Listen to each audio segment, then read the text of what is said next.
Good morning সবাইকে। এখন আমরা সকাল সকাল বের হয়ে গেছি একটা ইম্পর্টেন্ট কাজে। দোকান থেকে একটা জিনিস আমাদেরকে পিক আপ করতে হবে। গতকাল রাত্রে সেটা আমরা অর্ডার করেছিলাম অনলাইনে। তো এখন অ্যাপয়েন্টমেন্ট ছিল।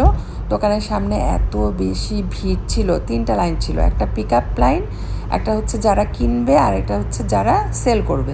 তো আমরা পিক আপ লাইনে দাঁড়িয়েছিলাম 30 মিনিটের মতো। মানে এত ঠান্ডা, পরে আমি আর সহ্য করতে না পেরে গাড়ির ভিতরে এসে বসেছিলাম হিটিং হাই করে। বাট জিনিসটা পিক আপ করার আমার খুব ইচ্ছা ছিল, আমি ঢুকতেই পারি নাই। দুইজন করে দোকানের ভিতরে ঢুকাচ্ছিল, তো অনেক সময় লাগছিল, তাই আমি বাধ্য হয়ে গাড়িতে বসতে হয়েছে। তো দোকানের বাইরে এত মানুষ ওয়েট করছিল, সবার জন্য আমার অনেক খারাপ লাগছে। এত ঠান্ডার ভিতরে কিন্তু দাঁড়ায়া থাকাটা অসম্ভব একটা ব্যাপার।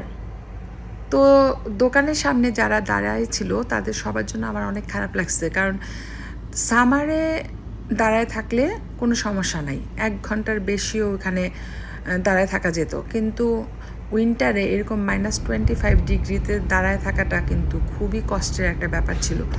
সো এখন আমি গাড়িতে বসে নিজেকে ওয়ার্ম করেছি, তারপর আমার হাজব্যান্ড কাজটা শেষ করে জিনিসটা নিয়ে চলে আসলো। তারপর আমরা আবার ড্রাইভ করে এখন বাসার দিকে যাব। বাসায় যেতে হবে, সকালবেলা ব্রেকফাস্ট করে বের হয়েছি, আর কাজটা করতে আমাদের আধা ঘন্টা লেগেছে 30 মিনিটের মতো, আর যেতে লেগেছে 30 মিনিট, আর আসতে 30 মিনিট। তো সব মিলায় 1.5 ঘন্টার মতো লাগছে সময়টা। তো যাই হোক, এখন তো বাসায় চলে যাব। যাওয়ার আগে আমরা একটা কফি নিব, টিম হর্টনে থামবো। তো টিম হর্টনের যে ড্রাইভ ইন, ওখান থেকে আমরা কফি আর সাথে কিছু ব্রেকফাস্ট আইটেম নিয়ে বাসায় চলে যাব। তো এই টিম হর্টনটা একদম আমাদের বাসার কাছে, ওয়াকিং ডিস্টেন্সই বলা চলে, বাট গাড়িতে আসলে 3 মিনিট। তো আমরা ড্রাইভ ইন থেকে খাবার নিয়ে নিলাম, কফি, আইস ক্যাপাচিনো, স্যান্ডউইচ আর ডোনাটস। আর কয়েকটা জিনিস বাকি ছিল, সেটার জন্য আমরা ওয়েট করছি। উইন্ডো দিয়ে ওরা আমাদেরকে সার্ভ করবে। আজকের দিনটা খুবই সুন্দর ছিল দেখতে আর কি, কিন্তু -25 ডিগ্রি।